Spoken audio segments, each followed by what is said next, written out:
Hey guys, welcome back to the debater. So today we're going to do a Marvel debate. I think we're going to decide which is the best MCU trilogy.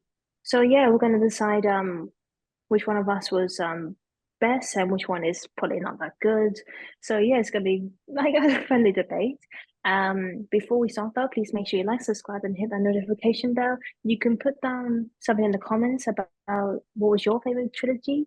Um, and you can check out our other debates we've done in the past. We've done Team Captain America versus Team Iron Man. Whose side are you on? Best Spider-Man. And yeah, check them out, guys, on our channel. So yeah, I'm gonna hand over to Ellie. Whoa, okay. Hi, I'm starting. Okay. So I have picked the Captain America trilogy. Of course, in the past, I have argued for Captain America on multiple debates. So if you haven't gone and seen them already, go and watch them. But I promise this isn't bias. That there's a reason behind my my thinking and my preference. So in the Captain America trilogy, we obviously have Captain America, the First Avenger. We've got Captain America, the Winter Soldier, and then we've got Captain America, a Civil War. My reasoning. So basically, with all three films, we get to see three very different things. With the first one, we get to see the start build up for the Captain America character. We get to see him, we get to see his story. The second film is we've got a little bit of a team up sequel. We're seeing everything coming into place. We've got loads of the other characters coming in as well. We kind of get to see them working together for the first time properly. And then the third film brings in again that whole main team. I feel like in a way it's almost kind of an Avengers film rather than just it being Captain America Civil War. It plays as both. And it is, again, where I get to see Wanda for the first time properly. Like, we're bringing her in. She's one of my favorite characters. We get to see her develop, where she comes from, all of that. We get to see how Vision starts off. It all leads into so much bigger. His franchise, wrong word, his trilogy is more than just being about Captain America. It brings in so many of the other characters, and we see so much development from not just him as a character, but then from all of the others, like Black Widow. We get to see her again. We get to see Bucky coming into it, and then we get to see them all into it in the third film. And I feel like there's just so much in it, and it's not overcrowded, and there's so much more depth to it than just the one character's development, which I feel like a lot of the trilogies can be focused on one. They allowed it to focus on him, but also everyone else. See, I agree with what you But said. other Civil than War that, is not a Captain American film. It should never have been called a Captain American film. It's so yeah. It should have been an Avengers movie. It should have been Avengers I Civil can War. see what you mean, and I feel like obviously when I was looking up things like this, like a lot of people were saying that it's basically Avengers 2.5 or something like that. Yeah, Like it is the middle ground. And it leads off from the Winter Soldier, and it is part of his films, but Mhm. it is that mid ground between being an Avengers film and being a Captain America's film. They managed to merge both of them. It's Captain America's story, but they brought in the Avengers. Right. Next up is Emily. Yeah, okay, basically. next. Okay, cool. In my opinion, the best MCU trilogy is the Guardians of the Galaxy trilogy. All three movies were amazing. For all of the other trilogies, there were definitely some movies that just weren't as good. Iron Man 3, Captain America, the first movie, Ant-Man 3, Thor 2, Spider-Man Far From Home for me. I know, sorry guys. But Whoa. all three movies from the Guardians of the Galaxy trilogy Far were From great. Place. Perhaps some might say that the second movie isn't that great, but in my opinion, it was great because we got to learn more about Peter's past and we got to see such a good, powerful villain. And it was also just good getting to see finally like some reconciliation between Nebula and Gamora. Next one was its uniqueness. The trilogy stands out for being very unique. I mean, it was such a risk doing this movie because no one really heard of Guardians of the Galaxy, so no one knew if this was going to be a success or not. And for me, this this trilogy has such a great mix of general different topics they talk about, but also a good balance of comedy and action and emotions, which is created like such an incredible masterpiece, which is both entertaining and emotionally resonant for those watching it. My third point is genuine comedy. The comedy is not forced and it's not overdone. And yes, I'm aiming that at Thor 4. Sorry. But the comedy fits in well with the story. It doesn't take away from the character's development and the story that is being told. It is woven really well without undermining the stakes or the narrative, but it actually enriches it and it makes it more entertaining and just a great trilogy to watch. My fourth point is character development. Each movie has the characters experiencing significant growth throughout the three films. Peter Quill, aka Star-Lord, starts from being such a self-centered thief to becoming a really responsible team leader and also showing the group what good music is as well. And then we've got Rocket, who confronts his past in the third film, which was absolutely heartbreaking. And he learns to value friendship. And at the end of Volume 3, he even becomes a leader himself. Gamora and Nebula reconcile, and they learn that love is not a weakness, and that there is a lot more to than just being the daughters of the Mad Titan, and their really rough childhoods and their upbringings. And Groot, well, we've seen so much development from Groot. I mean, he goes from basically sacrificing himself for everybody, for the whole galaxy, basically. I mean, he goes from being a baby to a teen, and then to saving Thor, and then an adult and helping to save Rocket. I mean, there's been so much. And Yondu, who honestly is one of my favorite characters. He goes from being a Ravager and then sacrificing himself for his son, which, man, it was the saddest death there, in my opinion. Check out our saddest deaths from the MCU Phase 1 to 3 debate. But yeah, these characters, their arcs add depth to the films, and it keeps us connected to them as we go on the journey with them as well. And it makes us, it keeps us invested in knowing what happens next. The next one is the complex emotional themes that they go through. The trilogy is not just funny. I know loads of people probably just think that it's just a lot of fun, like comedy and stuff, but it really does explore complex themes like family, sacrifice, and redemption. I mean, the Guardians were initially brought together by circumstance. They weren't like, it just happened. And then by the end, they formed this really tight-knit family unit, despite their differences and their past mistakes. I mean, none of them had like a clean slate. They all had different things going on in their life. With Drax, he had such a horrible time after losing his wife and his daughter because of Thanos. And Mantis, serving under Ego, and also being, both of them, Peter and Mantis, actually being siblings. So this family theme resonates strongly with us, and it makes it more relatable to us as well.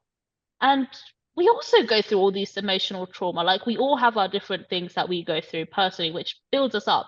So in the same way, these characters get built up from their past mistakes and emotional encounters, which just makes them even more relatable to us. My sixth point is memorable villains.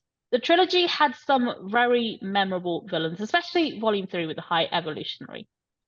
These villains, including the High Evolutionary, Ronan, Ego, Thanos even, they present formidable challenges to the Guardians. I mean, the key villain probably is Thanos, whose presence has loomed in the background from the first two movies. And, he's had a direct impact on the lives of Gamora and Nebula. And this, adds also to the tension and the anticipation to see what will happen next. Will they manage to defeat Thanos? Like, will they finally be free from his clutches? And whilst Thanos was a great villain, the High Evolutionary, the High Evolutionary was a massive step up, a ruthless, psychotic, and just overall pure evil villain who I think every single Marvel fan out there will agree that he is standout best MCU villain ever, because there's just no one like him. He is, Very crazy. The next point is it's a musical masterpiece. I know most people, when they think of the Guardians of the Galaxy franchise, they'll just think of the songs included, but the score itself is phenomenal. Though personally, the overall soundtrack does kind of drop during the third movie, but that's just personal preference. But overall, the franchise is filled with nostalgic hits from the 70s, 80s, 90s, and 2000s, which enhances the emotional impact of key scenes, including Father and Son, by Cat Stevens, during that moment where they're remembering Yondu and sending him off, and they all come together, which is honestly that song in the end, that moment, just honestly just brought it all together, and it helps to narrate the story as well. All these songs that they choose. And it creates a bond as well between the characters as well. It's not just for us, but it also is their way of communicating with each other. And it builds them up and it develops them. We see that, Rocket suddenly starts to, have this passion for music as well. And, they're singing along. You remember Infinity War when, they're like singing along to Rubber Band Man and everything, like, oh, okay. My final point is the impact on the wider universe. The trilogy is very important, perhaps the most important one out of all of the films for the Infinity Saga. It gives a really good insight into the Infinity Stones, that also Thanos, which set up the Infinity Saga, which was actually an amazing saga to watch. I think we can all agree that, yeah, it did have its ups and downs, but was all in all amazing. And they built all of this up within the movies from the Guardians of the Galaxy franchise without it overshadowing the main storyline. And it's just clever writing and, all clever preparedness and stuff. And that's all credit down to James Gunn for, creating this whole masterpiece that just had to be Guardians of the Galaxy. So yeah, we won't get a volume 4. I doubt it. It'll probably have a different name. So this is actually a proper trilogy that it's the best. I'm sorry, it's the best. Right, so that leaves it with me. So I think Spider-Man, like Tom Holland's Spider-Man, is the best MCU trilogy. Because I think throughout the trilogy, Peter's character development is really good and is steadily paced. So from the beginning, he's kind of like a beginner in the superhero business, and he's trying to become more independent and a bit more mature, which we get to see not just in Homecoming but throughout the trilogy. I do. What I also like about this is that it just gives a better vibe that Peter is still just an average smart kid. Like if you think about from the other Spider-Man trilogies or two amazing Spider-Man films, but point is that they were more like kind of grown-up-ish. Well, in this, Peter's just still in high school. He's dealing with a lot of stuff, like dealing with like teen crushes, dealing with like troubles in school, while he wants to be in the action, fighting against criminals. He wants to prove himself a hero. So we could just see there's a realistic struggle, and we're kind of related to that. That when we were young, we were trying to just be better, try to prove that we can do the impossible. And I think we can empathize with that. What I also love, and I don't think we get much of that, like besides Guardians of the Galaxy, I think we get like the perfect trio.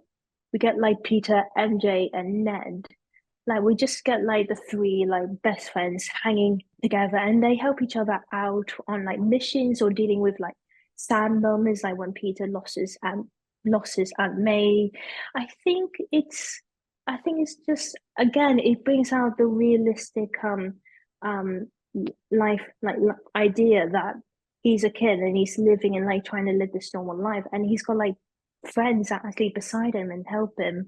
And we don't see many heroes like have like friends like helping them out on their missions. I think about like Captain America. He didn't like he had Bucky, but then he didn't, and then he had Sam, and then it's a bit of mix and mash. Or like Thor, he didn't have much friends in the first one, or Iron Man in a way. It's just like nice to finally see a hero trying to reconnect with someone. Um, it also deals with like the most tragic plot twist in the trilogy. So in the first one, we see that Peter found out that the dad of his date is his new villain, which was a shocker. Then Mysterio twisted Peter's grief when he lost Tony and to get what he wants. And the last one, No Way Home, was the most tragic one of all when Peter decided to make the whole universe forget that he exists. That was heartbreaking. I couldn't stand that. I never wanted that to happen. We also see that Peter had like a different kind of special bond with an adult. Like he's got a very special father-son relationship with Tony.